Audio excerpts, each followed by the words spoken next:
I don't know, like whenever I would try to watch your stand-up comedy, it's like so much contempt for the audience. And I don't know, like I just hate stand-up comedy because there's this thing today where it's like such a big circle jerk with all the stand-up comedians. It's become like very self-congratulatory. They're like very like sophists, like where they're up there preaching their political ideas. Or talking about themselves and their day. And it's like, now it's like, you know, all the talk shows, it's like, we're gonna have Adam Sandler back and then we're gonna circle jerk about how Adam Sandler is a comedic legend for, you know, an hour. It's like, that shit just really pisses me off. I feel like if you like stand-up comedy, like you should like feel bad about yourself. Like someone should come up on the stage and like make you feel like, for like enjoying that experience. You know, I would agree. There's nobody contemporary that I can stomach watching. That you know who Bert Kreischer is? No. He's the guy. He's like the legendary party guy who was at. His whole thing is, I guess, like he was at Florida State or some school for 10 years because he was drinking the whole time, and like something like Vice or someone wrote an article about him that got a lot of heat. I don't know his backstory, but he's like the party guy. So he does his routine shirtless. But he's, if you haven't seen it, there's no point getting into it. But yeah, most the modern stand-up comedians it's just like sickening. Like it's impossible to stomach watching. I think the contempt for the audience thing. When I do it, it's like the audience is not the people there, because I've never done a stand-up that I haven't filmed. Like the point is most certainly not to. That's not true. I did one or two that I didn't film. But the point is not to like get the audience laughing. The real audience is the people watching it on YouTube. It's almost like a prank type thing. Have you been doing much stand-up lately? No, I don't do it at all. Every time I've done it, it goes online. So the last time I do it's the last upload, which was like years ago. Yeah. But I just like, I don't understand, like, now if you look at what people say on their social media profiles and stuff, their favorite movies, their favorite TV shows, their favorite stand-up comedians, like I feel like in the last, Patton Oswalt had this movie like years ago. Oh, Patton. Documentary about like where he's talking about how like stand-up comedians are like the new rock stars. Is that the guy who killed his wife? Mm-hmm. But he was saying that like now we have like, I think he started it of like now people follow the stand-up comedians like they're rock bands or something. Right. And it's like, I feel like that's totally inappropriate for what they're doing. Like it's like, I don't care about your development as like a stand-up comedian. Like it's very like circle jerky when you get these like comedy podcasts, comedy interviews, and it's like sickening. It sickens me. I like Norm. You like Norm MacDonald? I like Norm MacDonald a lot. Yeah.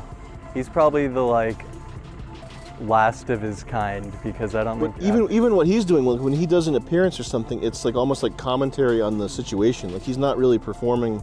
I don't know if he does stand up still, but like every clip that I've seen of him has been kind of similar to what I do, where it's like he's, by his appearance there, he's like making that's part of the joke. Yes. He's doing it, you know, especially like the YouTube awards. Like that was hilarious. So making them funny. uncomfortable yeah. Have you seen that? No, I haven't seen Norm MacDonald going to the YouTube awards where they have all these like smiling YouTubers like, oh my God, okay, 10 million views, yeah! And Norm MacDonald is sitting there. I think he's wearing sweatpants. Yeah, sweatpants. He does not give a f. And just being like completely rude and dismissive. It's really, really golden, funny. Like there's something like that just, I appreciate when like just any comedian has like a very unique voice. Oh sure, yeah. But like when we have like Saturday Night Live now and stuff, I feel like it's like the most basic, like my problem with it isn't even so much like it's all like anti-Trump bashing. But that it's the like same so thing. Generic. Yeah. Like all the setups for all the sketches, like here's the game show sketch. Yeah. And it's like the same and there's like no voice to it. So it's rare when you get like, even like Key and Peele, of something that feels like it's a product of like the comedic sensibility of like somebody. But that was the great thing about World Peace was. It's super predictable, and it's like so generic. Like now they're doing these things. It's like Jim Carrey, legendary Jim Carrey comes back. Here's the Jim Carrey family reunion, and then they're in a bar, and then all the actors, they do Jim Carrey impersonations of their favorite. God.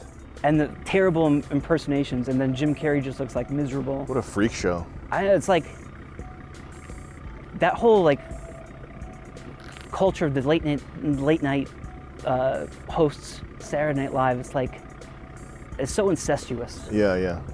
Who runs Saturday Night Live? Is it Apatow? Lauren Michaels? Michaels, yeah.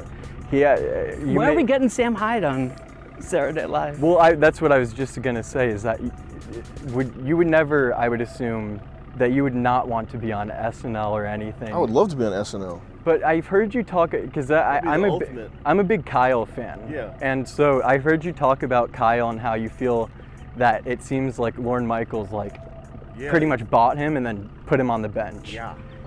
So what do you think that's like? I would want to be on SNL to try to incite Lorne Michaels to fist fight me. I would love to do, or do something career ending. That's all my ambitions to get anywhere, to get any sort of career, is just so I can end it in an explosive way. There you go. But when you were coming into comedy, do you feel like there's I feel like there's a set path that you're supposed to be if you're a comedian, you're trying to break in.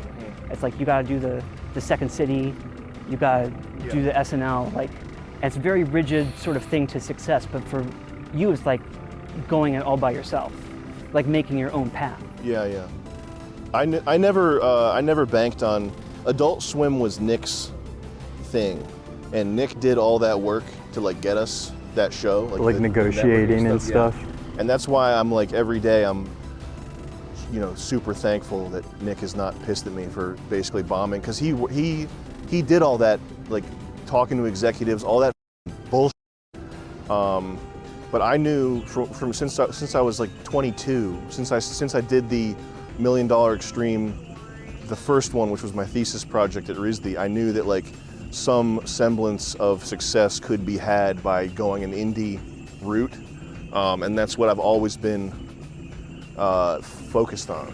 Mm-hmm. Me and Nick, we went to, we've always sort of dabbled and tried to, talk to celebrities on Facebook, try to send our somehow to get Brad Pitt to see it or whatever.